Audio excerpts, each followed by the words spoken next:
शान्ताकारं भुजगशयनं पद्मनाभं सुरेशं विश्वाधारं गगनसदृशं मेघवर्णं शुभांगं लक्ष्मीकान्तं कमलनयनं योगिभिर्ध्यानगम्यं वन्दे विष्णुं भवभयहरं सर्वलोकैकनाथं। राधे राधे मेरे प्यारे भाइयों बहनों माताओं व बंधुओं, संस्कार की बातें चैनल में आपका स्वागत है। बंधुओं, आज मैं आपके लिए लेकर आई हूँ षटतिला एकादशी की व्रत कथा और पूरन पूजा विधि और षटतिला एकादशी का महत्व। बंधुओं, षटतिला एकादशी 7 फरवरी दिन रविवार की है। बंधुओं, यदि आपने हमारे चैनल को अब तक सब्सक्राइब नहीं किया तो जरूर करें और बेल आइकन दबाना ना भूलें ताकि आपको हमारी आने वाली सभी वीडियोस की जानकारी सबसे पहले हो सके। बंधुओं, वीडियो को पूरी सुनने के बाद कमेंट बॉक्स में जय विष्णु भगवान जरूर लिखें।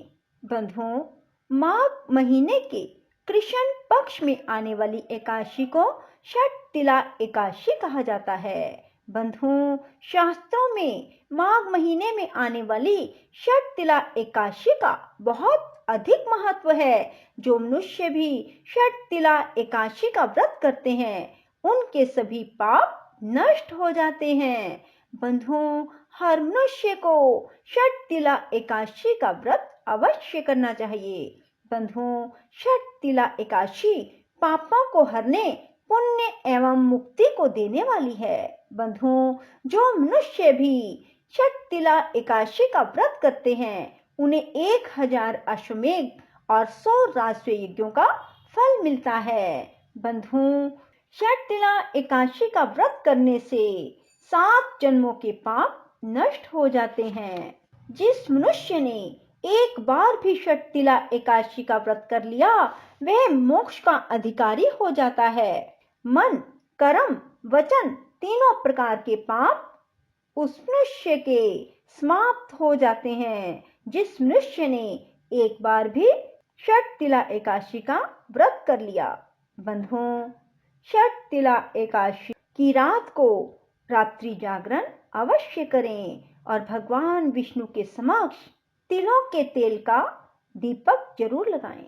जो मनुष्य षटतिला एकादशी का व्रत नहीं करते उनके सब पुण्य व्यर्थ हो जाते हैं। बंधुओं, षटतिला एकादशी के दिन सूर्योदय से पहले उठे नहाने वाले पानी में गंगा जल और काले तिल मिलाकर ही स्नान करें। इसके बाद भगवान श्री विष्णु की षोडश उपचार पूजा करें। फिर भगवान को फूल और तुलसी दल अर्पित करें। भगवान को फलों का भोग लगाएं, धूप दीप से आरती उतारें। बंधुओं, पूरा दिन षटतिला एकादशी के दिन भगवान के नाम स्मरण करते रहें और विष्णु भगवान की कथाएं सुने, श्रीमद् भागवत गीता का अध्याय सुने और हो सके तो षटतिला एकादशी के दिन आधा घंटा, 1 घंटा या फिर 2 घंटे मौन अवश्य रहें। बंधुओं, अब सब मेरे साथ मिलकर बोलिए विष्णु भगवान की जय। बंधुओं, अब मैं आपको षटतिला एकादशी की कथा सुना रही हूँ जिसे एकाग्रचित होकर पूर्ण विश्वास और सच्ची निष्ठा के साथ सुने। बोलो गणेश भगवान की जय हो, विष्णु भगवान की जय हो। माघ मास के कृष्ण पक्ष की एकादशी को षटतिला एकादशी कहते हैं। इस दिन भगवान विष्णु की पूजा की जाती है।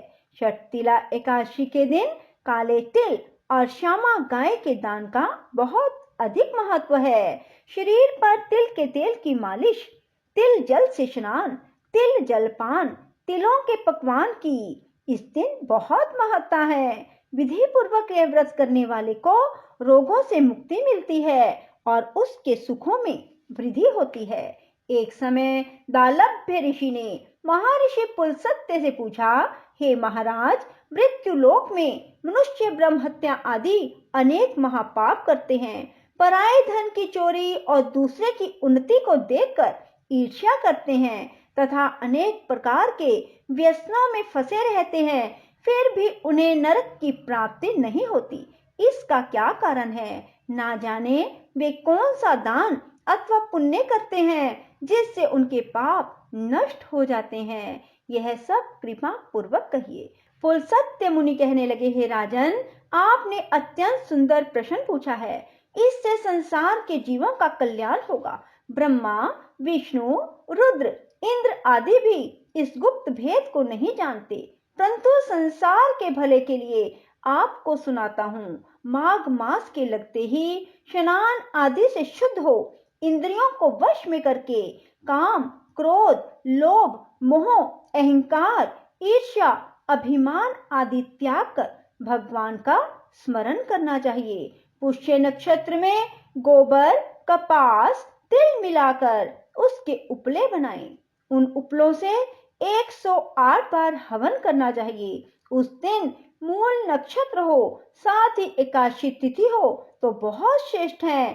स्नान आदि नित्य कर्म करके देवादिदेव श्री भगवान विष्णु का पूजन और एकादशी का व्रत करें। रात्रि को जागरण करना श्रेष्ठ है। उसके दूसरे दिन धूप, दीप, नैवेद्य आदि से भगवान का पूजन करके खिचड़ी का भोग लगाएं। भगवान विष्णु का पूजन करके पेठा, नारियल, सीताफल और सुपारी सहित अधर्य देते हुए विनय करें। हे भगवान, आप दीनों को शरण देने वाले, इस संसार सागर में फंसे प्राणियों का उद्धार करने वाले हैं। हे पुंडरीकाक्ष, आप लक्ष्मी सहित इस तुच्छ अधर्य को स्वीकार करें। इसके पश्चात जल से भरा हुआ घड़ा ब्राह्मण को दान करें। उस समय ब्राह्मण को श्यामा गो और तिल पात्र देना अति उत्तम है। तिल स्नान और भोजन दोनों ही श्रेष्ठ हैं। इस प्रकार जो मनुष्य जितने तिलों का दान करता है उतने ही 1000 वर्ष स्वर्ग में वास करता है। तिल मिश्रित जल में स्नान, तिलों का उपटन, तिल मिश्रित सामग्री से हवन, तिल मिश्रित जल को पीना और भोजन में तिलों का प्रयोग, तिलों का दान, यह 6 कार्य षट तिला कहलाते हैं। इनको करने से अनेक प्रकार के पाप नष्ट हो जाते हैं। इतनी कथा कहकर पुलस्त्य ऋषि कहने लगे, एक समय नारद जी ने भगवान श्री विष्णु से यह प्रश्न पूछा था। भगवान ने षटतिला एकादशी का जो महात्म नारद जी से कहा था, मैं तुमसे सुनाता हूँ। भगवान विष्णु कहने लगे, हे नारद मुनि, मैं आंखों देखी एक घटना कहता हूँ, तुम ध्यान पूर्वक सुनो। प्राचीन काल में मृत्युलोक में एक ब्राह्मणी रहती थी। वह सदैव व्रत किया करती थी। एक समय वह 1 मास तक लगातार व्रत करती रही। इससे उसका शरीर अत्यंत दुर्बल हो गया। यद्यपि वह अत्यंत बुद्धिमान थी, फिर भी उसने कभी देवताओं के निमित्त धन, अन्न का दान नहीं किया। इससे मैंने सोचा कि ब्राह्मणी ने व्रत आदि से अपना शरीर शुद्ध कर लिया है और इसको विष्णु लोक तो मिल ही जाएगा, परंतु इसने कभी भी अन्नदान नहीं किया। इससे उसकी तृप्ति होना कठिन है।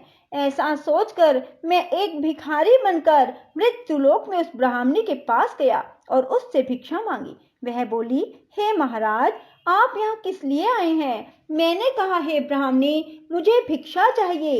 इस पर उसने एक मिट्टी का ढेला मेरे भिक्षा पात्र में डाल दिया। मैं उसे लेकर स्वर्ग लौट गया।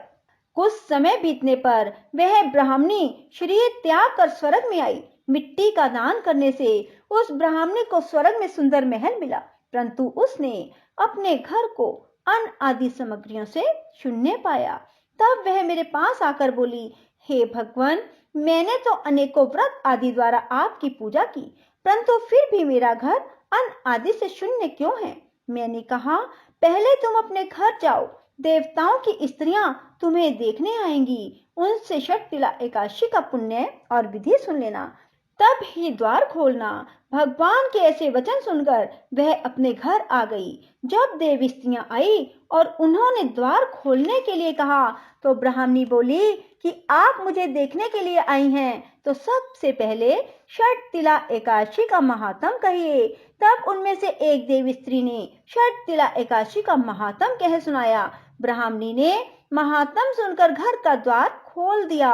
देवांगनाओं ने देखा कि वह ना तो गांधर्वी है, ना आसुरी, वरन संसारिक वृद्धा है। उस ब्राह्मणी ने देवियों के कथन अनुसार षट तिला एकादशी का व्रत किया। उसके प्रभाव से वह देव कन्याओं के समान सुंदर और रूपवती हो गई।